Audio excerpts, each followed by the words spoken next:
ওই আইনে বিচার করতে যান, আপনি 4 জন প্রত্যক্ষদর্শী পাবেন যে এই বাচ্চাটার প্রতি বলাৎকার করা হচ্ছে, ও দ্বারা দ্বারা দেখছে, এরকম 4 জন? এই যে এটা জবাব দিচ্ছি, এটা হচ্ছে যে ইসলামী আইনে শুধু এটাই নিয়ম নয় যে 4 জন সাক্ষী প্রত্যক্ষদর্শী সাক্ষ্য দিলে বিচার কার্যক্রম শুরু হবে। দ্বিতীয় হচ্ছে একরার। একরার হচ্ছে স্বীকৃতি, দর্শক নিজে স্বীকার করবে আমি ধর্ষণ কেন করবে করেছি। স্বীকার এটা? সেখানে আরে সেটা তো পরের কথা। জি। 4 জন পূর্ণ বয়স প্রাপ্তবয়স্ক সাক্ষ্য যদি নাও পাওয়া যায়, সেখানে হচ্ছে অভিযোগ যদি মেয়ের পক্ষ থেকে দায়ের করা হয়, সেখানে আলামত জব্দ করা হবে এবং সেখানে যে ব্যক্তি ধর্ষণকে অস্বীকার করছে তাকে প্রশ্নের মধ্যে আনা হবে, তাকে জবাবদিহিতার মধ্যে আনা হবে। একসঙ্গে সে স্বীকার করবে।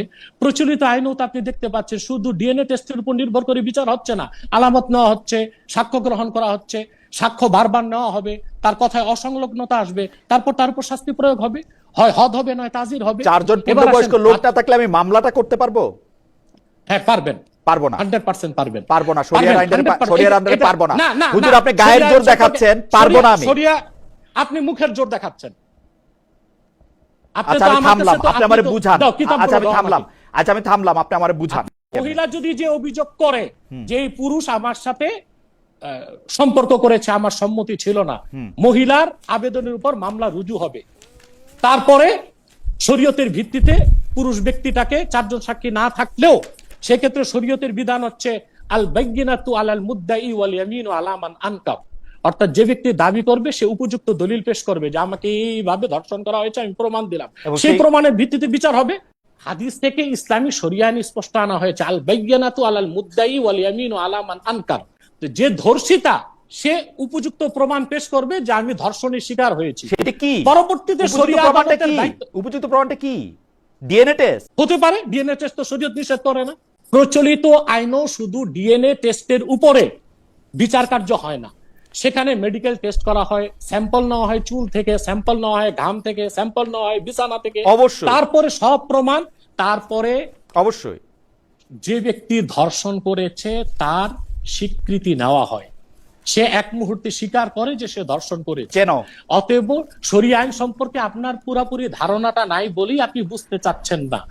যদি রাগ না করেন আপনাকে, আপনি আমাকে রাগ, আমি রাগ করতে চাইতেছি না তো। আপনি আমাকে তো ওটাও কি জানেন? আপনি আমাকে বলতেছেন তো যে আমি কিছু জানি না, এজন্য আমারে বুঝাইতে পারতেছেন না। ভাই আমার আপনি বুঝানোর জন্যই তো আপনি আমাকে বলবেন। আপনি বুঝার চেষ্টাও করতেছেন। আচ্ছা ঠিক আছে, বলেন। শরীয়তে মূল ভিত্তি হচ্ছে 4 জন প্রত্যক্ষদর্শী সাক্ষ্য যদি দেখে সুস্পষ্টভাবে ফিজিক্যাল রিলেশন হয়েছে, তখন হদ কায়েম হবে। হদ হচ্ছে চূড়ান্তটা, মৃত্যুদণ্ড কিংবা 100 কষাঘাত।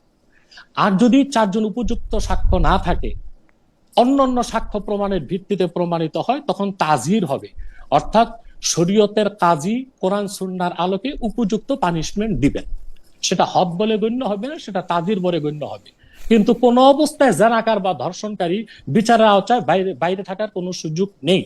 কিন্তু প্রচলিত আইনে যারা বিশ্বাসী তারা ডিএনএ টেস্টটাকে যে মূল ভিত্তি ধরে, এটা ত্রুটিপূর্ণ, অবৈজ্ঞানিক। শরীয়তে অনেকগুলো বিষয় রয়েছে, যেমন 4 জন সাক্ষী প্রমাণের ভিত্তিতে থাকবে। যে ধর্ষক স্বীকার করলো, তখন যিনি ধর্ষিতা তিনি তার পক্ষ থেকে প্রমাণগুলো উপস্থাপন করবেন, কখন আসছে, কখন ঢুকছে, কিভাবে, সেই প্রমাণের ভিত্তিতে বিচার হবে। আরেকটা কথা যে আপনি বললেন যে 4 জন সাক্ষীর সামনে কেউ করবে নাকি, এটি তো শরিয়া আইনের সৌন্দর্য এবং ঐতিহ্য, যে আইন যত কঠোর প্রয়োগ তত কঠোর। না হুজুর, এখানে তো হুজুর আমি কি স্টেপ বাই স্টেপ বুঝতে চেষ্টা করি। আইনের মূল উদ্দেশ্য হচ্ছে চেক এন্ড ব্যালেন্স।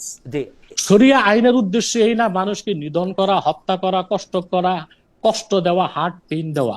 শরিয়া আইনের মূল উদ্দেশ্য হচ্ছে পরিবার, সমাজ ও রাষ্ট্রে শৃঙ্খলা রক্ষা করা। একটা শরিয়ার যেখানে প্রয়োগ করা হইতেছে সেখানে 4 জন দ্বারা দ্বারা দেখতেছে একটা বাচ্চাকে ধর্ষণ করা হচ্ছে, এটা সম্ভব? আপনাকে আমি বারবার উত্তর দিচ্ছি, কিন্তু আপনি ঘুরে ফিরে এক জায়গায় আসতেছেন। জি, শুধু 4 জন সাক্ষীর ভিত্তিতে হবে তা না। যদি ধর্ষিতা নিজেও অভিযোগ করে যে আমি ধর্ষণের শিকার, ধর্ষিতাকে মাইরা ফেলছে, তখন তাজাসসুস হবে। অর্থাৎ যাকে সন্দেহ হচ্ছে, যাকে অভিযুক্ত করা হচ্ছে, তাকে শরিয়া আদালতে উপস্থিত করা হবে জবাবদিহিতার মাধ্যমে। আমার মনে হয় যে আপনি যদি কনভিন্স হন তাহলে ঠিক আছে। আচ্ছা আমি আরেকটা কথা বলি, যে মহিলা ধর্ষণের অভিযোগ আনছে সে বলল তাকে ধর্ষণ করা হয়েছে, কিন্তু 4 জন সাক্ষী পাইল না, তাইলে কি তার বিরুদ্ধে জেনার অভিযোগ হবে? কার বিরুদ্ধে? মেয়ের বিরুদ্ধে? মেয়ের বিরুদ্ধে। না, মেয়ে তো না, মেয়ে যদি ধর্ষণের শিকার হয় তার মানে সে রাজি ছিল না, জোর করে করা হয়েছে, হ্যাঁ, তাকে হদ দেওয়া না হবে না, সেইটা যে সে সত্য কথা বলতেছে এইটা আমরা কিভাবে মানবো, মানে বিচারক কিভাবে মানবে? না। ওই ক্ষেত্রে সাক্ষী প্রমাণের ভিত্তিতে সে মাপ পেতে পারে। দ্রুত আপনাকে আপনাকে আমার কিছু প্রশ্ন, প্রশ্ন আপনি করি। আপনি তো শুধু প্রশ্ন করেন, আমার একটা প্রশ্ন নেন আপনি। জি বলেন। সেটা হচ্ছে, আমরা যারা বিশ্বাসী মুসলমান, আমরা শরিয়া আইন বলবৎ হোক, শরিয়া আইনি পরিপূর্ণ, শরিয়া আইনি উপযুক্ত, শরিয়া আইনি ত্রুটিমুক্ত, এতে কোনো সন্দেহ নাই। এটা কোরআন সুন্নাহর আলোকে, বিজ্ঞানের আলোকে, নৈতিকতার মানদণ্ডে যুক্তি হিসেবেও। আমি আপনাকে প্রশ্ন করছি, পৃথিবীতে যে 10টা দেশে সবচেয়ে বেশি ধর্ষণ হচ্ছে তার 1 নম্বরে আমেরিকা। প্রচলিত আইনি সেই দেশ চলছে। ব্রিটেনে প্রতি 58 মিনিটে একটা নারী ধর্ষিতা হচ্ছে। সুইডেনের মতো একটা উন্নত ডেভেলপ কান্ট্রি ইউরোপে, সেখানে ধর্ষণের শিকার হচ্ছে। 80 সাল পর্যন্ত ফ্রান্সে ধর্ষণ কোনো অপরাধী ছিল না। ন্যাশনাল ক্রাইম রেকর্ড ব্যুরো অনুযায়ী 2012 সালে ভারতে ধর্ষণের অভিযোগ জমা হয়েছে 24,923টি। ধর্ষণের শিকার 100 নারীর মধ্যে 98 জনই আত্মহত্যা করে। প্রতি 22 মিনিটে ভারতে একটি করে ধর্ষণের শিকার হয়। ব্রিটেনে 4 লাখ নারী প্রতি বছর ধর্ষণের শিকার হয়, এবং জার্মানিতে প্রতি বছর 65,07,394টি ধর্ষণের অভিযোগ দায়ের করা হয়। 1980 সাল পর্যন্ত ধর্ষণের মতো ঘটনাকে ফ্রান্সে বড় কোনো অপরাধ বলে ভাবা হতো না। ফ্রান্সের সরকারি গবেষণায় দেখা গেছে প্রতি বছর এই দেশে ধর্ষণের শিকার হন 75,000 নারী। কানাডায় এখন পর্যন্ত ধর্ষণের বিরুদ্ধে লিখিত অভিযোগের সংখ্যা 25,16,958টি। আমার প্রশ্ন হচ্ছে, প্রচলিত আইন যেখানে ধর্ষণের বিচারে ব্যর্থ, সেখানে শরিয়া আইনে অন্তত ধর্ষণের বিচারটা হোক, আপনাদের আপত্তি কোথায়? এখন আমার প্রশ্ন হচ্ছে, আপনাদের এই প্রচলিত আইন তো খুবই ত্রুটিপূর্ণ এবং এখানে ইনজাস্টিস 100% হতে পারে।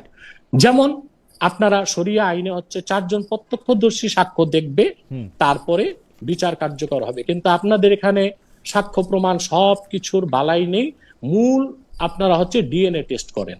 এখন ডিএনএ টেস্টের মাধ্যমে কি আসলে ধর্ষকের উপযুক্ত বিচার হতে পারে, বা ধর্ষিতা কি জাস্টিস পেতে পারে? ডিএনএ যেটা, এটা তো আপনি জানেন, ডিঅক্সি রাইবোনিউক্লিক অ্যাসিড। এখানে জিনের সিমিলারিটি দেখা হয়, বাবা মা সন্তানের জিনের সিমিলারিটির মাধ্যমে এতটুকু নির্ধারণ হয় যে পারিবারিক সম্পর্ক কি।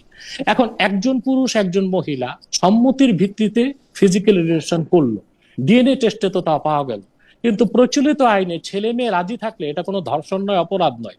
কিন্তু ফিজিক্যাল রিলেশনের পরে যদি মেয়েটি বলে আমাকে জোর করে করা হয়েছে, আপনার ডিএনএ টেস্ট কি পারবে ডিটেক্ট করে দিতে যে আসলে জোর করে না সম্মতির ভিত্তিতে হয়েছে? অথচ আপনার ডিএনএ টেস্ট, আমি শেষ করি আমি, অথচ ডিএনএ টেস্টের ভিত্তিতে আপনি রায় কার্যকর করে দিচ্ছেন। এটা কি ইনজাস্টিস নয়? 2, ছেলেরাই মেয়েদেরকে ধর্ষণ করে না, মেয়েরাও ছেলেদেরকে ধর্ষণ করতে পারে। আমেরিকা ধর্ষণের ঘটনায় 8% ছেলেরা ধর্ষণের শিকার হচ্ছে। এখন ছেলে ধর্ষণ করলো কি মেয়ে ধর্ষণ করলো, এটা ডিএনএ টেস্টের মাধ্যমে ডিটেক্ট করার কোনো সুযোগ নেই।